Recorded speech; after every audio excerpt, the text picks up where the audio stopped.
Hello, television family. It's good to see you again. Hope you had a good weekend. Hope you stayed dry. We're back at it. It's Monday. We're going to work. We're not going to work real hard. This is Wake Up Wenatchee Valley, 6th day of November, 2023. I'm Dan Kuntz, your host. As you can see behind me, it is cloudy. It is misty. It has been raining lightly, off and on for quite some time. And what we have right now is what we're going to have all day today.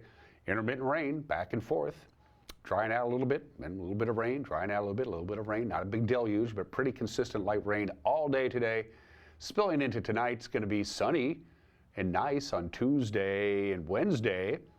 Cloud back up again Thursday, then another system just in time for the weekend.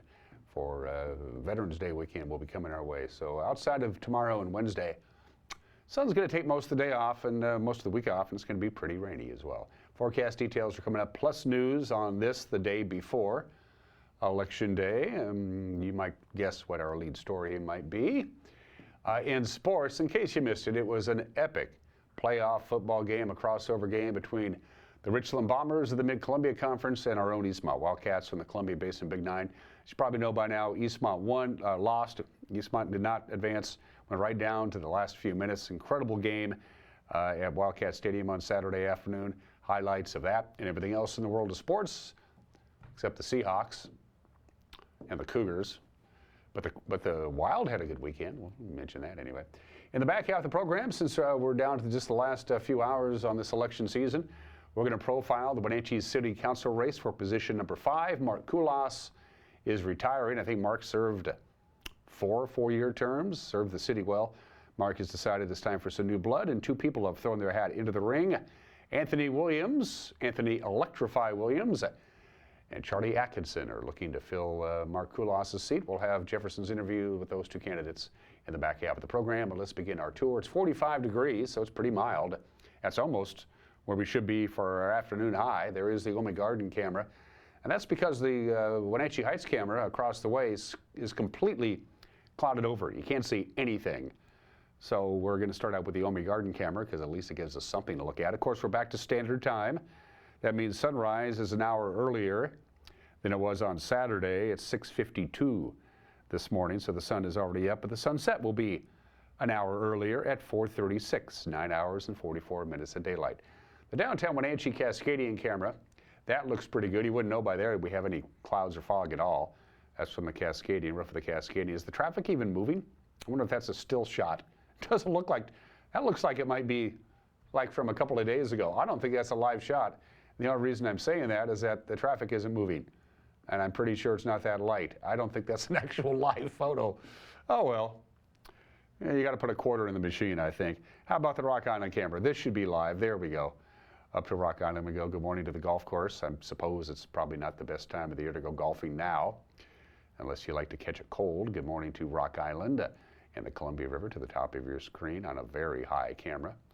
And finally, out to Ephrata. Good morning, Ephrata. It is raining lightly. For you folks out there, it's 45 degrees, same temperature here.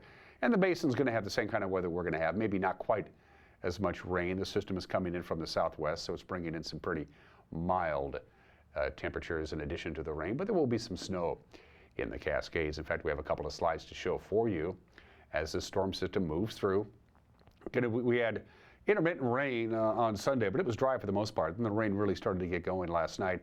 Going to rain most of the day today, into the evening hours. Eventually we dry out on Tuesday, but as this system exits the area, it's going to be quite windy on Tuesday. So again, still rain. We're getting soaked with some much needed rain, but it will be tapering off by the time we get to this time tomorrow. However, if you're driving in the mountain passes, snow could very well develop with the systems. Now, the snow level right now is at about 5,000 feet, but that's going to drop down tonight to about 3,000 to 3,500 feet tonight and into Tuesday. So obviously, Snoqualmie Pass is a little over 3,000 feet. Stevens Pass is a little over 4,000 feet.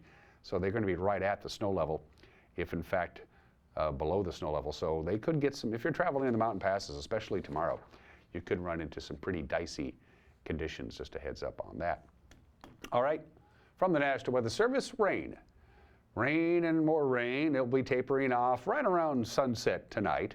Right around 4:30, we'll be done with the rain for the most part. We'll get up to about 50 or so. Chance of rain goes down a little bit It'll be done by this time tomorrow. Mostly cloudy, obviously, with the rain tonight. 42 for the overnight low. Sunshine, but a bit breezy on Tuesday. High of 52. Now, our normal high is 48, so we're done with that cold spell we went through for quite some time. It is going to be windy on Tuesday, but the trade-off is lots of sunshine. But then we're going to get cold. 35 for the overnight low on Tuesday. Wednesday, lots of sunshine, very little wind, but nice autumnal day, about 50 for the afternoon high on Wednesday. Wednesday night, just a few clouds, 33 for the overnight low. Here comes another system on Thursday. Not going to give us any rain, it doesn't look like, on Thursday until we get to Thursday night.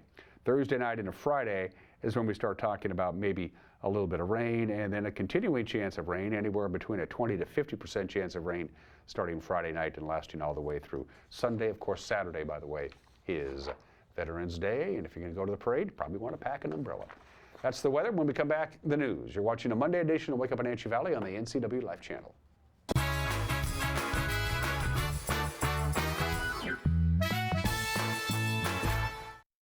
Hi, this is Frank Kuntz, Mayor of the City of Wenatchee. Mike Poyer will make a great mayor. Mike is consistent, he's thoughtful, he shows up, he's prepared, and he always gets to the right answer. Mike just loves this town. He was born and raised here. He has a passion for making this place better, as we all do. And it's been a pleasure working with him on Wenatchee City Council for the past 4 years, and I just look forward to having him lead our city going forward. So join me in voting for Mike Poyer, Mayor.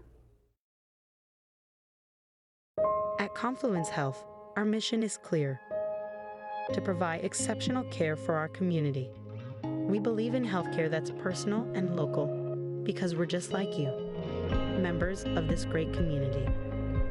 We are Confluence. Local care by and for our community. Local care by and for our community. Local care by and for our community. We are Confluence. It's the music that revolutionized the sound of Christmas. Mannheim Steamroller Christmas by Chip Davis. Celebrating the holiday spirit for over 35 years. Don't miss this holiday extravaganza.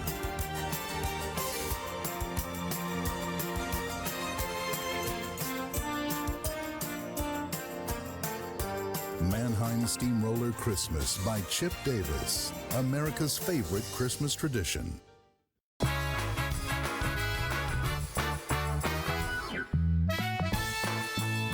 Cloudy, rainy, misty, 45 degrees, and that's for pretty much everybody here in our viewing area, and that's what we're going to have for most of the day today. Lots of sunshine, but windy on Tuesday. Sunshine continues Wednesday, and then we cloud right back up and go right back to the rain by the time we get to the weekend. It's 8 minutes after the hour. A political mailer attacking Wenatchee schools and promoting 2 candidates for the school board has prompted a reply from the Wenatchee School District. The anonymous mailer, disguised as a newspaper, arrived in Wenatchee homes on Thursday. It criticizes student performance on standardized tests, as well as alleged ideological influence on school curricula. It also features opinion pieces signed by Randy Smith and Tricia Cleek, 2 conservative candidates who are challenging school board incumbents. Now, in a response statement that was released on Friday morning, the school district said the mailer, and I'm quoting now, contains false narratives and misleading headlines about our students, staff, and district.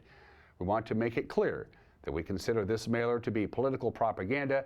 It is unfortunate that questionable tactics such as this will be used to discredit our district for the gain of political office, end quote.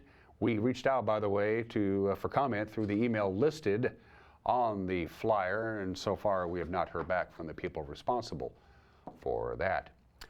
A Rock Island man wanted for twice failing to register as a sex offender has finally been captured. That's 41-year-old Ryan Matthews Barnes. He was supposed to appear in Douglas County Superior Court back in September after authorities say he twice moved from one home to another here in the valley without notifying police. Barnes has been convicted of failure to register 3 previous times, stemming from an original child rape conviction that was in Island County back in 2007. He was finally arrested by Wenatchee police on Wednesday. He is being held on a $20,000 bond. New and improved sports courts are officially opened, according to the Chelan County PUD, including 12 additional pickleball courts. The new courts were created as part of a safety maintenance project, so they not only installed the courts, but they had to do posts, netting, asphalt repair, resurfacing, relining. Some of them are tennis courts that have been repurposed for pickleball courts. All of the courts are available on a first-come, first-served basis. Improved pickleball courts now available at Confluence State Park, Daroga State Park, Beebe Bridge Park, and 3 others under the jurisdiction of the Chelan PUD. The downward trend in the median sales price of a home in the Wenatchee Valley continued last month compared to last year, but it remains unchanged in relation to September of this year. Pacific Appraisal Associates of Wenatchee reported that the median sales price of a home in the valley last month, $485,000. In October of last year, it was $500,000, so that's down 3%. The median sales price in September of this year, also $485,000, so it stayed the same. Total sales for October down by 15% year over year. They had 66 sales in October of this year. They had 56 sales last year. Closed sales down by 21% for the same period. Meanwhile, active listings up by 2% compared to September of this year, but down by 7% compared to October of last year. And of course, tomorrow is Election Day. You have until 8 o'clock to get your ballot in to your local auditor's office. Your best bet now is to use the drop boxes. If you mail it, they're probably not going to get it by 8 o'clock tomorrow. As far as turnout in Chelan County, about 20% of the ballots issued have been returned so far. And Douglas County, which really there's not a lot of decisions to be made in Douglas County, their return rate is only about 15%. Statewide, it's only about 14%. Again, you have until 8 o'clock tomorrow to get your completed ballot in to your local auditor's office, and we will be doing election returns tomorrow night via our website and our Facebook page with complete results on Wednesday morning. That's the news at 12 minutes after the hour, and we'll have a newscast for you tonight at 5 o'clock, 6 o'clock, and 10 o'clock, 5, 6, and 10. The evening news right here on the NCW Life channel. If that doesn't work under your busy schedule, and we know we're all busy, especially this time of the year, you can always watch the news via the World Wide Web. We'll have it up and running on our homepage, ncwlife.com, our Facebook page, and our YouTube page. And if there's a news tip that you think warrants our attention, you get a hold of us. Send us an email. Best way to go about doing that, news@ncwlife.com. In case you missed an epic high school football game on Friday afternoon between the Wildcats and the Bombers, we will have extended highlights with sports. It's next. You're watching Wake Up Wenatchee Valley on the NCW Life channel.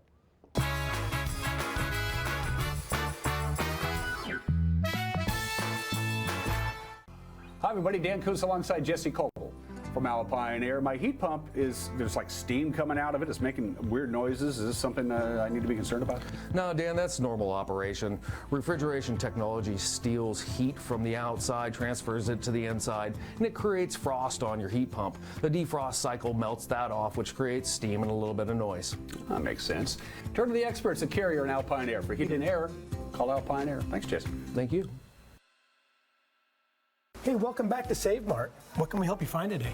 We're looking for a mattress. Oh, right this way. We got a large selection. We have this pillow top here. Oh, comfortable. We have more to choose from down here. Oh. I think I have the perfect one over here for you. I guess we'll take this one. You'll find it at Save Mart. Full service at a low, low price.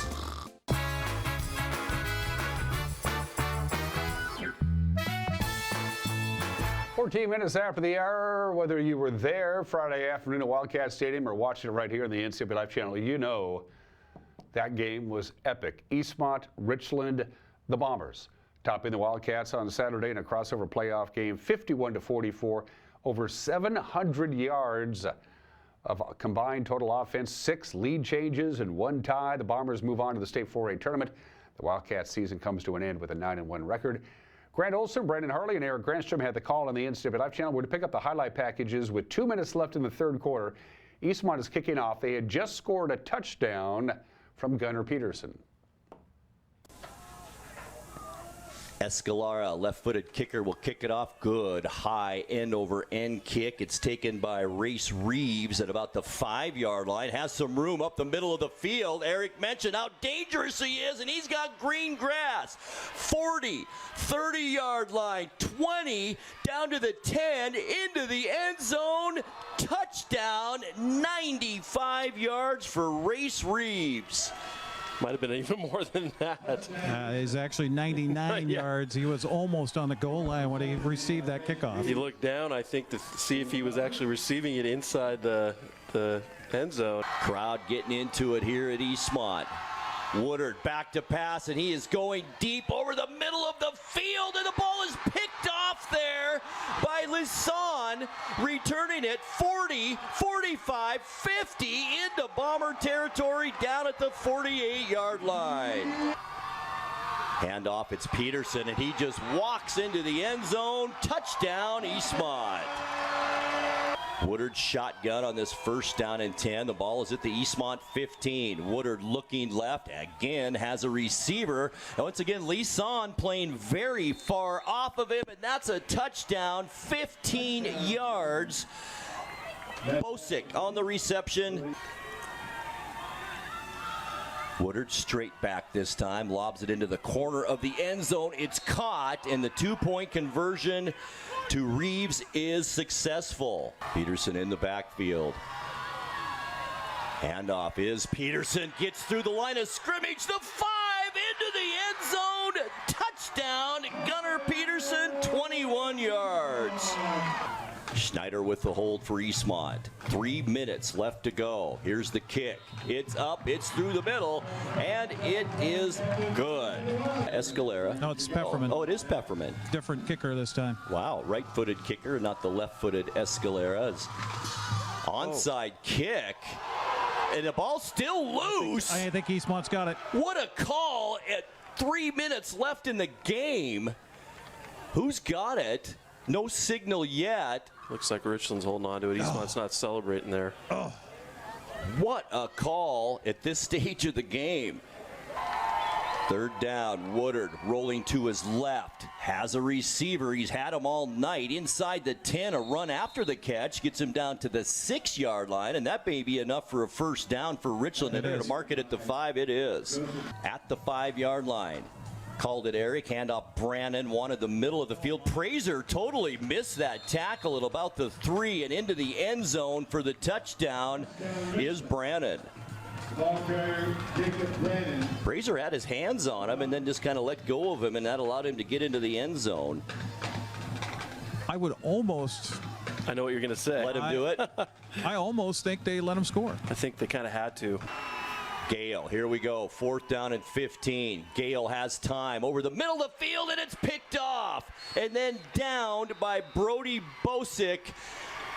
And Richland is going to come away with the victory here at Eastmont Stadium. Afterwards, Eric caught up with senior captain Christian Nevers and coach Michael Don about the heartbreaking loss. The most important game of the year in defense, the most points we've had scored in this.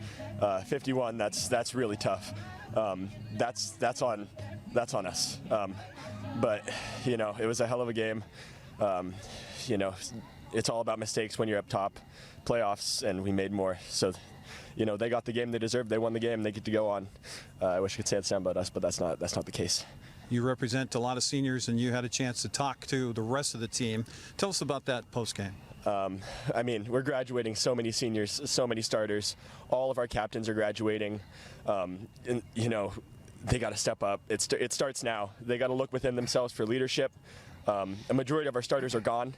We got to fill from the younger ranks, and I mean, if they want to be better than us, they got to work now. We went 9-1, and we're going to be forgotten. We didn't do anything special with our season, and I told them last year we lost the same game to the same team, and I told myself I would not lose, and we did. So if they feel that same energy, they got to put in the work, because you know it hurts. It really hurts. A very well-coached football team. You know, they score a lot of points, and they scored a lot of points on us tonight, and you know, we just made too many mistakes at the end of the day. You know, we had a mistake on kickoff, and you know, and then just had trouble getting them off the field on some long yardage ones, and then offensively, you know, we didn't finish right before half. We had to settle for a field goal, and that's just something that usually doesn't happen to us. We made, you know, jumped off sides down the goal line, and you know, and then at the end, you know, we had a player who's not feeling well, and we weren't ready as a coaching staff there, so we let the kids down by not being prepared for that to happen. and it was kind of tough to come back from. So, we got to do a better job as a staff and putting the kids in good position. And that one sucks. It's hard on the kids. They work their tails off. It's a really good group, and they've accomplished a lot. And, we just came up a little bit short here in the last one. Gunnar Peterson, I mean, just goes off tonight. We had him for over 280 yards, something like that. Just incredible. He gets you to, game going ahead touchdown, and I kind of joked on the air almost, but I was serious about, oh, geez, they scored too quick.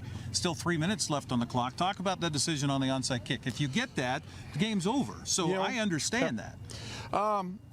We worked on that, and he's really good at it. And, I think he had a really good one, and we had a shot. It just happened to be where when Josh hit him, the ball bounced off him, Josh, and then happened to land right back in his lap.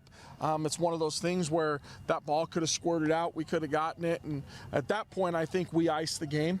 I don't think they're going to stop us moving down the field. And so I felt like our best shot was to give the onside kick, and was it the right decision? I don't know. Looking back, maybe if I would have kicked it deep, they wouldn't have had time to score. I don't know that answer. But we decided that was what it was. The kids were behind it, and, we gave it a shot, and it didn't go our way. Well, the Wildcats will join the rest of the Big Nine. None of the teams in the Columbia Basin Big Nine made the state tournament. Wenatchee season ended on a 42-0 loss at Kamiaki, and Chiawana went into Moses Lake and beat the Mavericks 49-32. Sunnyside fought violently against Gonzaga Prep, but they lost by 10. Cashmere punches their ticket to state, though. They beat Newport 49-7. Tyler Peterson leading the way. The Bulldogs will host Toppenish in Cashmere Friday at 6 o'clock. Lakeside out of 9 Mile Falls. They beat Chelan and beat them easily. Omak advances to state with a big victory over Freeman. The Pioneers will play at La Center in the first round. Freeman blowing out Quincy 56-0. Cascade lost to Medical Lake on Saturday 22-6. In the CWAC, Ephrata and Othello are going to the state 2A playoffs. The Tigers' first round game will be at North Kitsap at 1 o'clock.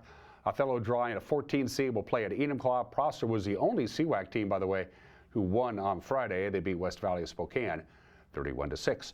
Okanagan remains undefeated. They beat Lind Ritzville Sprague Friday 55-6. They are a number 2 seed, but they get a first round bye. So they don't have to play until the next round. They'll take on the winner of Brewster and Goldendale. The Bears, by the way, advanced to state with a tight victory over Reardon. Lake Roosevelt, Tenasket, and Manson all lost their last games. Elmira, Cooley, Heartline, and Liberty Bell are headed to the state 1B tournament. They won over the weekend. The Warriors beating Waterville Mansfield 50-8. And Liberty Bell advanced with a 98-18 wipeout of Republic.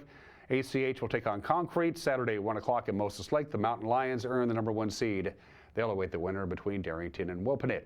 Wenatchee, the District 6 4A volleyball champions again. They swept West Valley in the championship. The state tournament, by the way, isn't for a couple of weeks. Meanwhile, Davis ended Moses Lake's season. West Valley then ended the Pirates season, so they move on to state. In the 2A, Ellensburg swept Ephrata for the District 5 and 6 2A tournament. The Bulldogs draw number 3 seed. Will take on Washington in the Sun Dome Friday at 10:45. Ephrata beat Sela in 3 sets to advance to state. They will take on Ridgefield Friday in the state tournament. Chelan will make a return trip to the state 1A volleyball tournament. They swept Deer Park on Saturday. The Goats earned a number 1 seed. Will take on Montesano in the Sun Dome. And Cashmere season ended with a loss to Lakeside out of 9 Mile Falls. Okanagan and Manson will go to the state 2B volleyball tournament. They both won on Saturday. And the state 1B tournament will get underway Wednesday in Yakima. Antioch will take on Northport, and Waterville Mansfield will take on St. John Endicott Lacrosse. Soccer, Eastmont qualifies for the state 4A girls soccer tournament. They beat Eisenhower 5-2. They will travel to Gonzaga Prep for a first round game Wednesday. Wenatchee is a number 10 seed. They will take on Woodinville on the road. When we don't know yet. We'll find out. The lone representative from the Caribou Trail League will be Cashmere. They beat Deer Park on Saturday. Cascade lost to Lakeside out of 9 Mile Falls. Bulldogs will host Natchez Valley in the first round at Yale at Vale Elementary School Wednesday at 5 o'clock. And in the 1B, 2B, it's Okanagan and Tenasket moving on to the state 1B, 2B tournament. Tenasket lost a seeding game, and then they will take on Alaska in the first round. Don't know who would win. 7 wins in a row for the Red Hot Wenatchee Wild, down 1-0 in the third on Friday. Wenatchee got 2 goals from Rogers Bukarts and another from Connor Geeky. They beat Vancouver 3-2.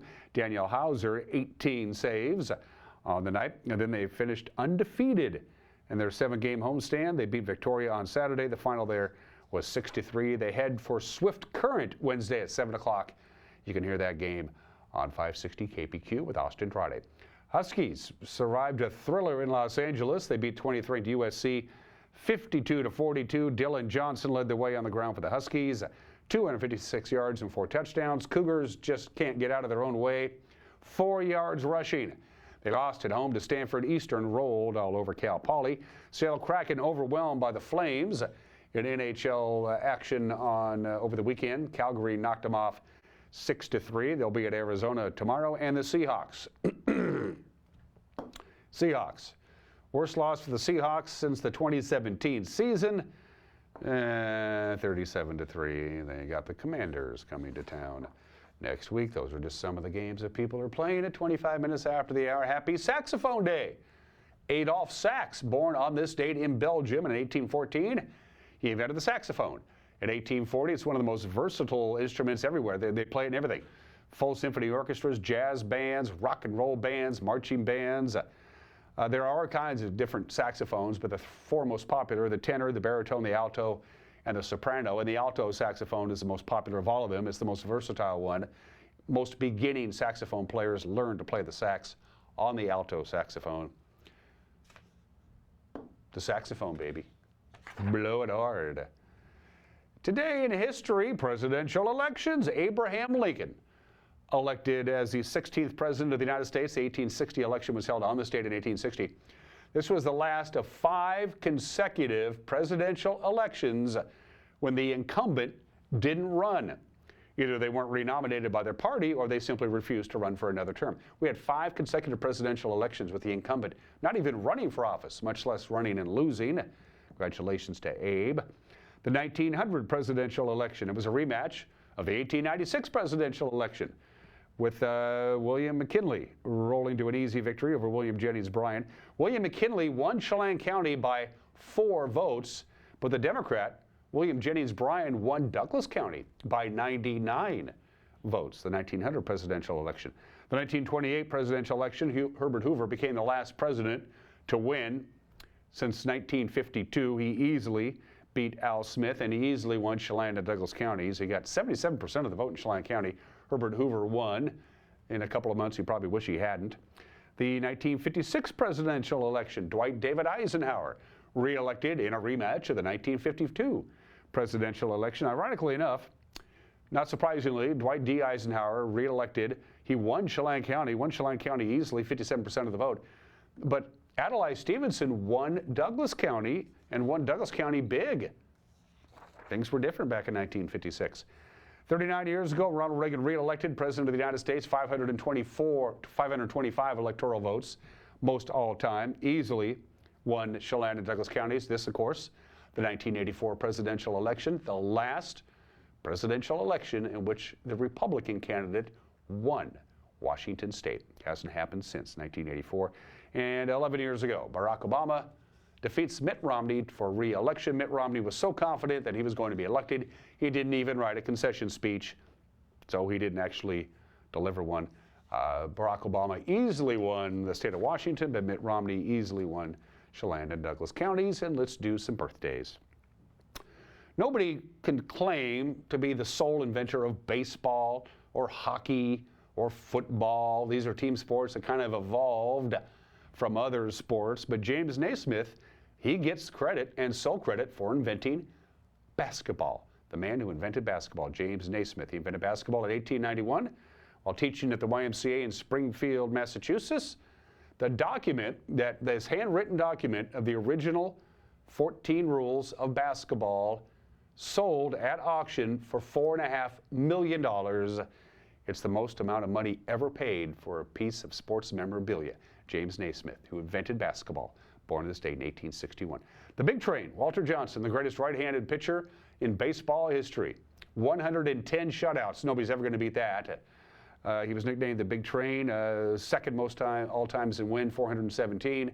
Played for the Washington Senators, so he didn't win a lot of games. One of the first 5 inductees into the Baseball Hall of Fame, and in my opinion, the greatest right-handed pitcher in baseball history. The Big Train, Walter Johnson, born in the state in 1887. Another heavenly birthday, Glenn Frey, of course, one of the co-founders of the Eagles. In the Rock and Roll Hall of Fame, we lost Glenn Frey 7 years ago at the age of 67, born in the state in 1948. And Pat Tillman, Pat Tillman, 4 years in the NFL, making $500,000 a year, leaves. The Arizona Cardinals turns down a contract offer for $3.5 million and instead, after the September 11th attacks, enlists in the United States Army in May of 2002 and 2 years later died of friendly fire. Pat Tillman, born in the state in 1976. Bottom of the hour, still to come, an opinion from Mike Mad Dog Mignotti, and you're going to hear from a couple of candidates for Wenatchee City Council, where you're going to hear from Anthony Electrify Williams and Charles Atkinson. They're both running to replace the outgoing Mark Kulas. But first, special thanks to our platinum sponsor, Alpine Air. For heat and air, call Alpine Air. They're good folks. Mike Mignotti's opinion is next. You're watching Wake Up Wenatchee Valley on the NCW Life Channel.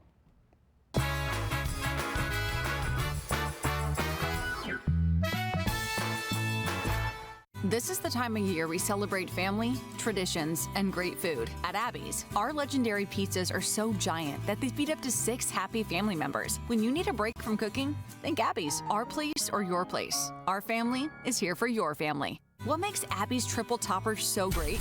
Canadian bacon, pepperoni, ground beef. With these premium toppings piled to the edge, it's a whole lot of pizza on sale for a very special price. Order your triple topper now at abbys.com.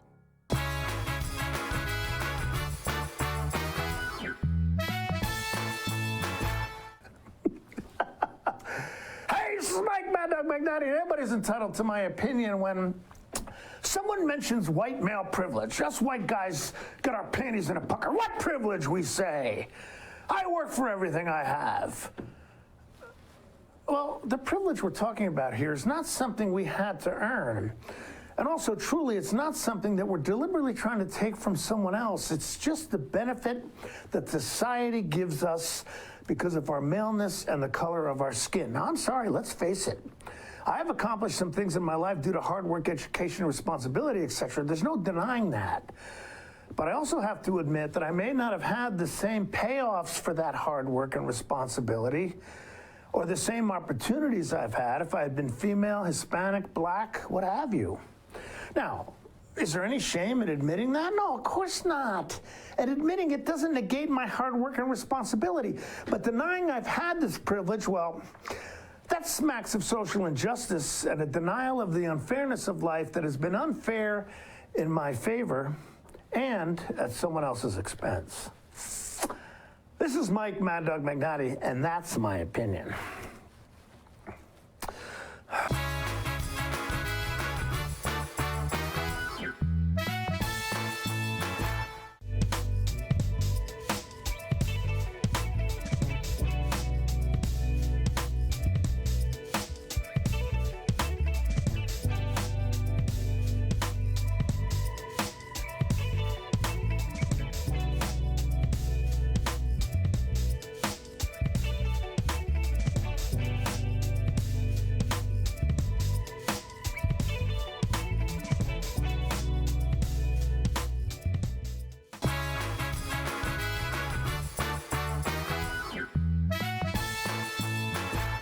Jefferson Robbins with NCW Life. There are several seats that are up for election on the Wenatchee City Council, but only one that has 2 candidates in the campaign. It's for District 5. I'm joined by one of those candidates now, Anthony Electrify Williams. Welcome, sir. Thank you, sir. I appreciate you having me. Why Electrify? You know, because I really looked at everything that I've done in my life, and it has really been elective. I always charge things up and bring life to things, you know. Describe your district, District 5. It's the most central district in Wenatchee. What's it like? It's the best district. Like you said, the college is there. There's many stores there. It's like a middle, it's a fleet mix of middle class, lower income as well. Great homeowners, pay their taxes. They are really the lifeblood and driving force, my district is, of this valley because it is centrally located. And we haven't done enough to honor them by sheltering them. But it's not just my district. It's the whole district. It's the city at large is what we're really after. You're currently the owner of the Wenatchee Valley Bighorns basketball team, but you've been involved in lots of projects, some of them related to sports around the valley. So tell us a bit about yourself. Yeah, you know, I would say I have a unique experience when it comes to how I got to Wenatchee. You know, I always call it like the Moses experience. And the reason why I like that is I was born in Yakima. And about 9 years old, I played on a 6th grade baseball team. And the unique thing about that is there was a family from Wenatchee who moved to Yakima who noticed me, and they kind of adopted me. And when they did that, they would bring me to Wenatchee every week from 9, every weekend, I should say. And so then that became historic, and 9. And then I remembered the family atmosphere and just a different feeling that Wenatchee had versus where I lived at, right? And I felt like, one day this might be a special place for me. And so that's kind of how I really got to fall in love with Wenatchee. And so I just kind of got shoved upstream, and here I am today. And but I really do believe that this is for me. This valley is for me, and this is why I'm here. Tell me about your professional involvements. What kind of things have you been involved with in Wenatchee? Wow, yeah, that's pretty good. So I was the manager for Enterprise Rent-A-Car. Anybody that knows about Enterprise, they think it's just renting cars, but actually, you get an MBA when you go through the Enterprise company. Without a degree, I was able to have 11 employees. I got promoted to have 11 employees that all had college degrees, so that shows you how electric I am there. And so that was one of the things that I've done. As you know, the basketball is another thing, bringing tourism and bringing something for kids meaningful and special. That's a big thing too. Another thing is I was athletic director at Waterville High School. That shows you there's another thing. I have emergency teaching credential. I have 4 endorsements, CTE endorsements, but I could never really get a job in a school district. And what's really ironic about that, you talked about professional, I had 15, 16 years of coaching, credentials proven on a high school level, varsity level, 5 championships in multiple districts of where I coached. And, it was ironic. I could never get even a middle school coaching job as a head coach. So I knew that my only pathway really is to be an entrepreneur. The Bird Scooters project has been something you were in charge of guiding, left the project for a while, came back when it looked like it was in trouble. Exactly. In fact, in about the middle of July, Bird Scooter called me and said, hey, there's some deficiencies in our program and we need somebody to save the day. And they just looked at the body of work that me and the other fleet manager, Tony Guillermo, did last year because we both had 60 scooters apiece. It was our own deal. Bird called me back and said, hey, would you save the day? And I said, I'll come in and clean it up because it's really a good program. It honors the city if it's done the right way. So the city really loved it. And so this is why I'm back trying to clean it up so we can bring it back the next year. How do you take your work and what you've learned and translate that into what you would do for the council? How does your experience make you a good council member? Yeah, that's good. Because you got to look at it like this. A lot of people are always talking about diversity. And then when they look at it, the first thing that they alter ego to is color or ethnicity. But really it's diversity of experience. I have more experience probably than anybody with board experience in terms of the different things and the different facets that I've done. So how that translates over is my leadership, my ability to sit on different boards, sit at different tables to get different perspectives, to interviewing. In fact, I had my own TV show, the Tony Williams Show. We had over, it ran for 3 or 4 years at YCTV. It was on Charter Cable, and we did a lot of dignitaries, magistrates. We tapped into even pro athletes. We talked to collegiate athletes and even a couple movie stars that we got to. And so my like your journalistic experience, that took me there. It gave me the opportunity to listen and learn, of what really issues are all about, how to impact it. And because of that, I was on certain boards that did a lot of great things for communities. What would you say is the state of Wenatchee right now? It needs significant change.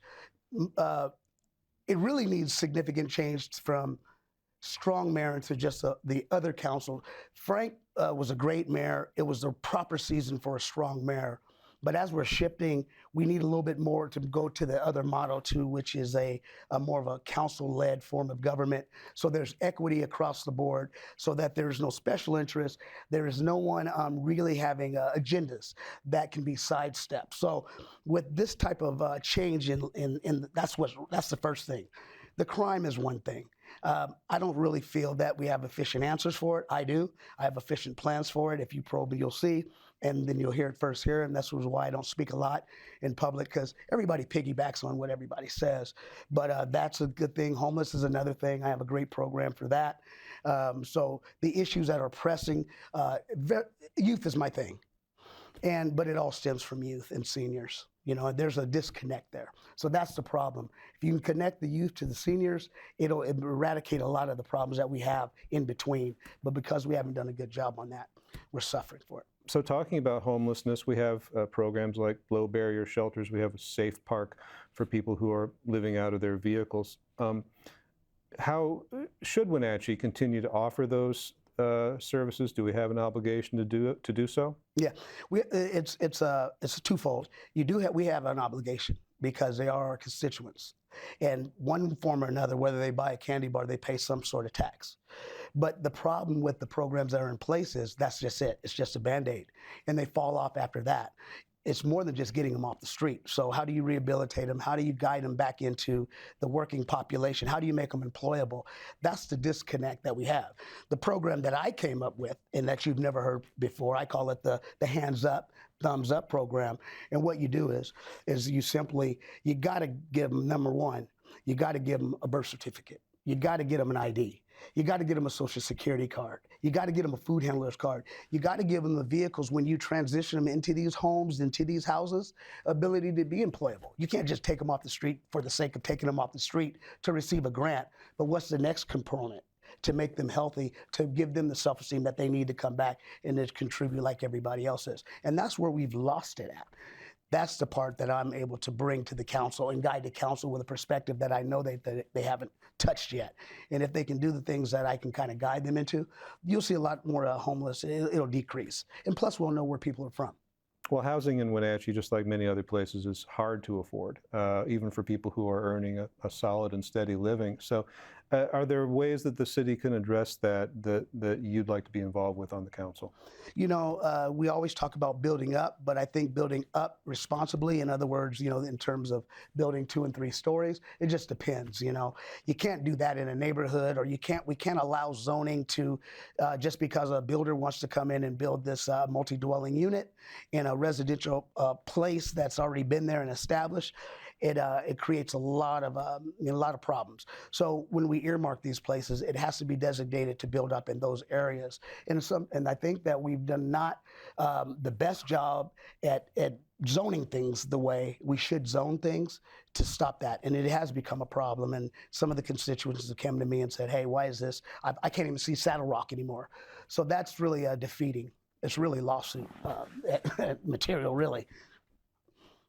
What priorities, Tony, has the city set in the last couple of years that you might think are misguided? Places where you might have taken a different vote from how the city decided the course. Yeah, well, the one thing is I just, if I look across the board, there's a lot of allocation issues. We underfund kids. We underfund the youth. I'm a big proponent of that because those are our lifeblood. Those are our kids.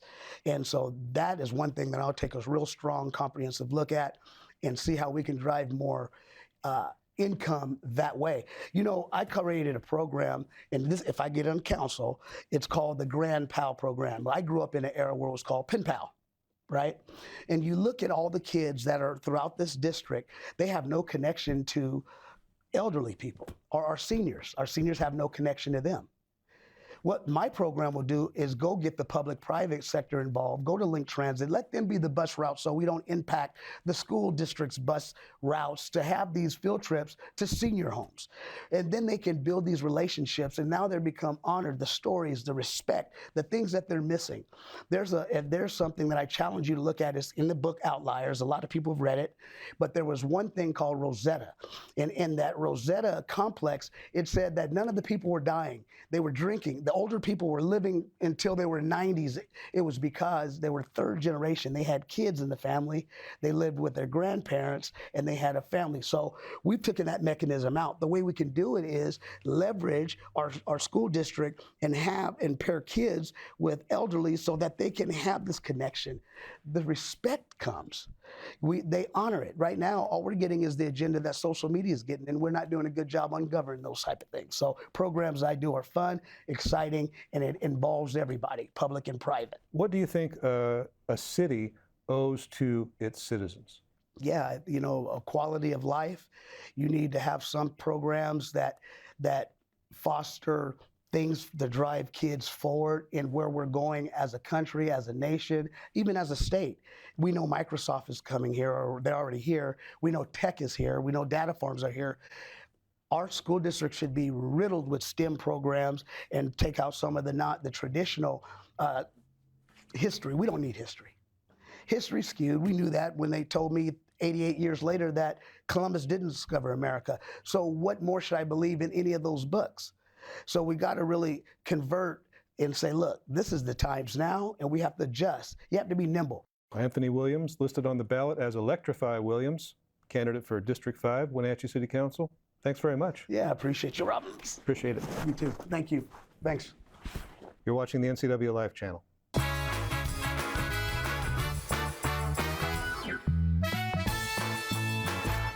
Hi, I'm Jim Heinlein, owner at Springwater Insurance Group. And did you know that you can change your plans more than once with no health questions asked of you? Now, are you paying more than $149 per month? Let's consider changing that same plan, but at a lower monthly premium. So give us a call and we can answer all your questions with no obligation to change your coverage. Springwater Insurance agents are here to answer all your Medicare questions. Call us at 509-888-2600.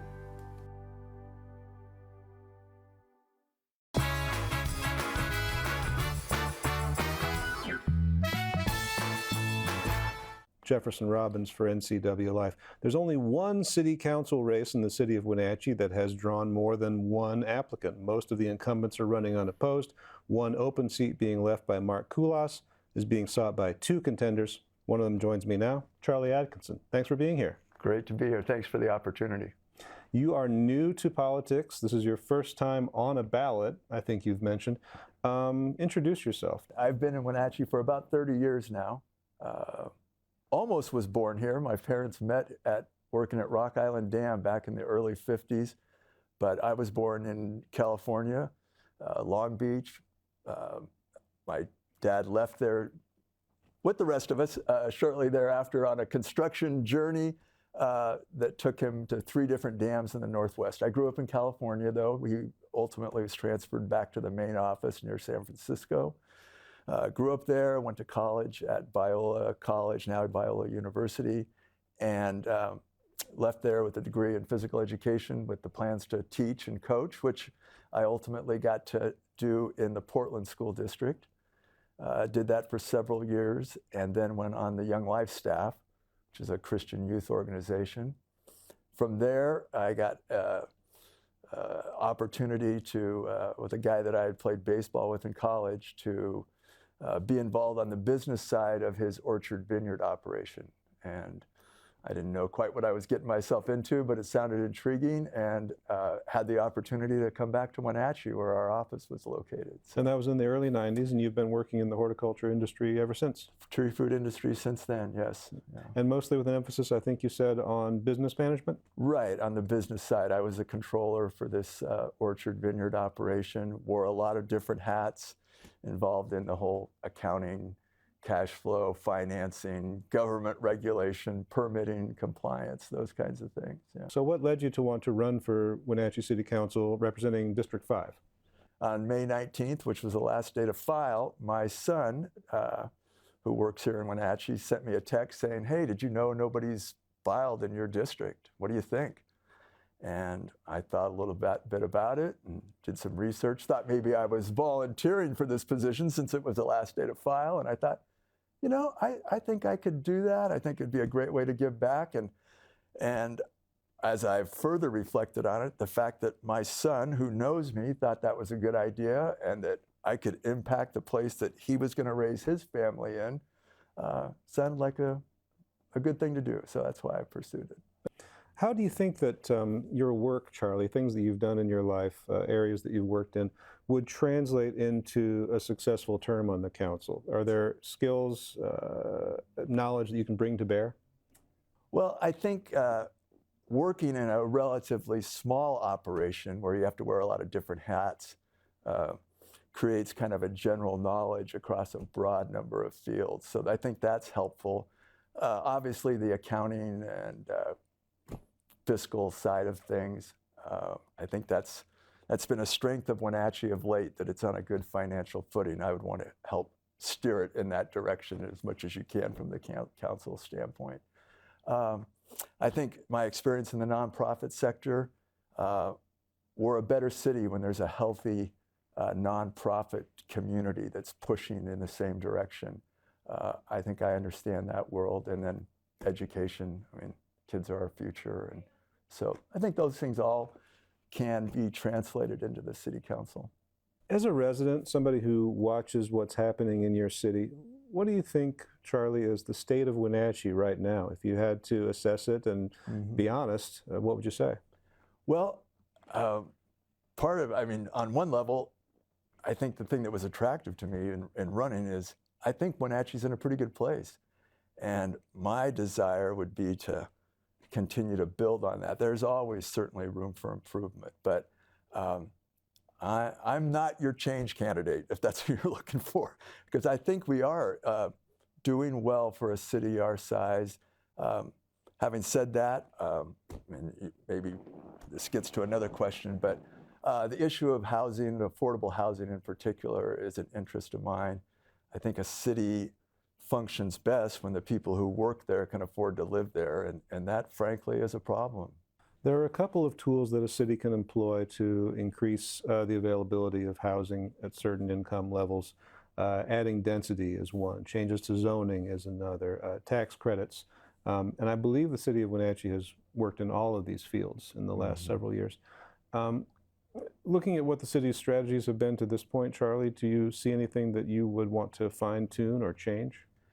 You know, I'm not sure I have a thorough enough understanding to be able to comment on that. As I've thought about that, you know, I love the project that Common Ground is doing, the Housing Trust. And I think to whatever degree the city can be supportive of those kinds of efforts, realizing that that's not the silver bullet, but it's a piece of it. So I can't say specifically how I would fine-tune, other than to say, I think the more people that we have thinking about this, and I don't think the right word, worrying isn't the right word, but you know, thinking hard about it, looking at possible solutions, the better off we are. And I want to be one of those people, and I want to fan the flame that I think is out there to work hard to solve this issue. When you observe the council, where would you see yourself slotting into it? Are there particular tasks or committees that you'd want to be a part of? That's a good question. I was told that you could pretty much figure you might get one that you want and one that you don't want, and then one in the middle. I think I do bring some financial background, so if there's a role there.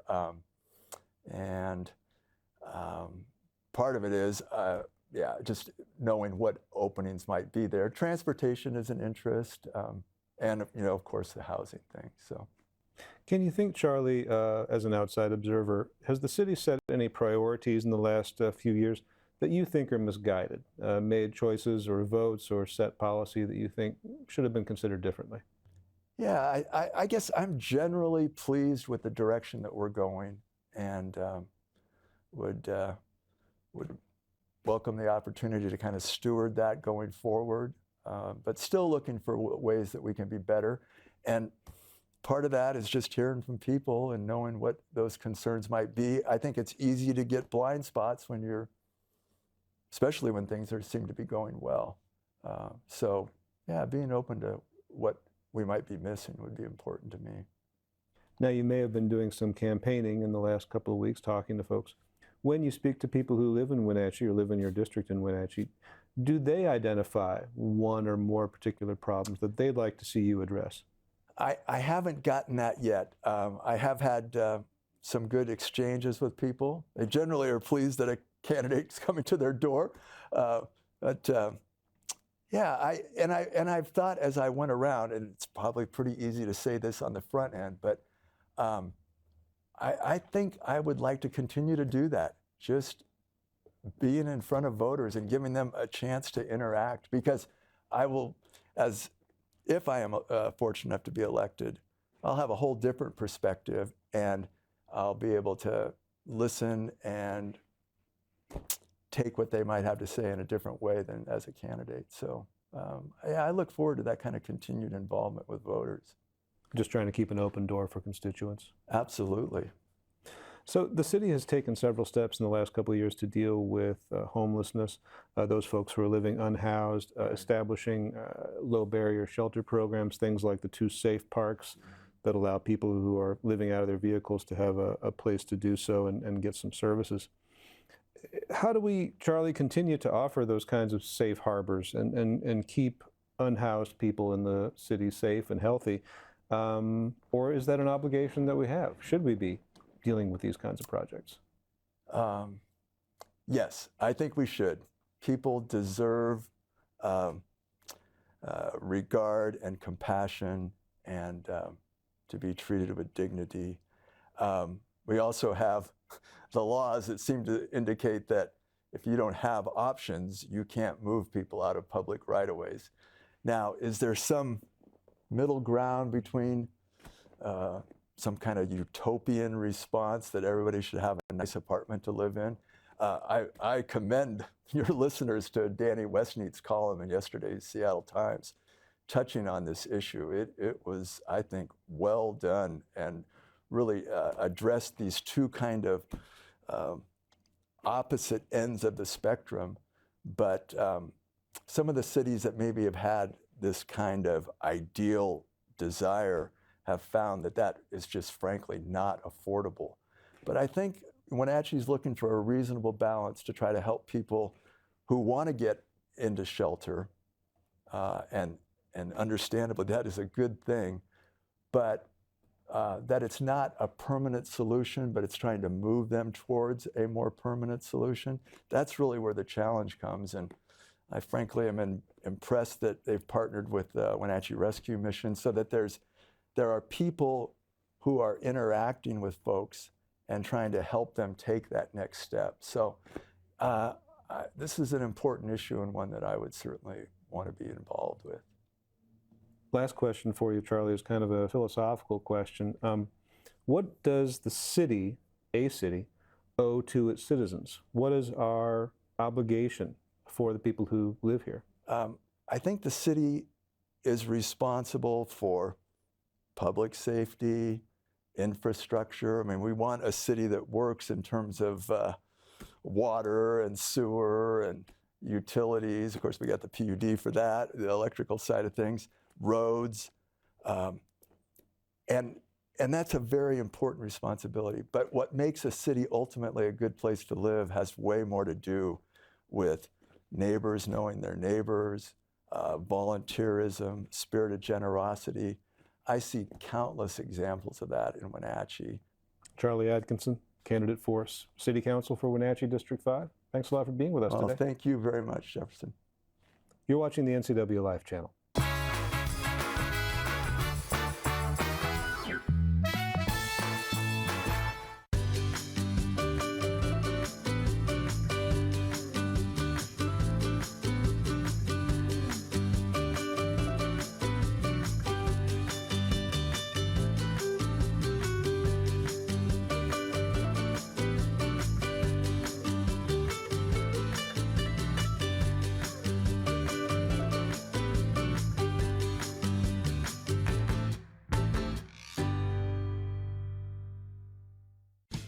Have you been to Boswell's Furniture lately? Yes, Boswell's has an expansive 2-story showroom filled with so many great choices for our living room, dining room, and bedroom. Did you know that Boswell sells directly from their store inventory, so we wouldn't have to wait to get our new furniture? Yes, plus Boswell's has free local delivery and complimentary design service to help us with the layout and fabric choices. No waiting and amazing customer service. I mean, why would we go anywhere else? Boswell's on Easy Street. It's closer than you think.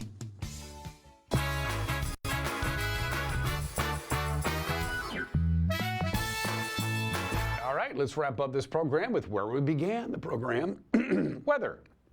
As it's cloudy and misty and rainy, and what we have right now is what we're going to have for the rest of the day today. But the temperature about normal, 48 is our normal high. We'll be right around there with lots of rain pretty much all day today. Hit and miss rain showers. 40% chance of rain tonight. It'll be drying off by this time tomorrow. In fact, it'll be sunny and breezy on Tuesday, quite windy on Tuesday as the system that's bringing us the rain exits Sunny Wednesday, we cloud back up on Thursday, and by golly, wouldn't you know it, it's going to be rainy this weekend. That's it for us. We'll see you tomorrow. Bye-bye.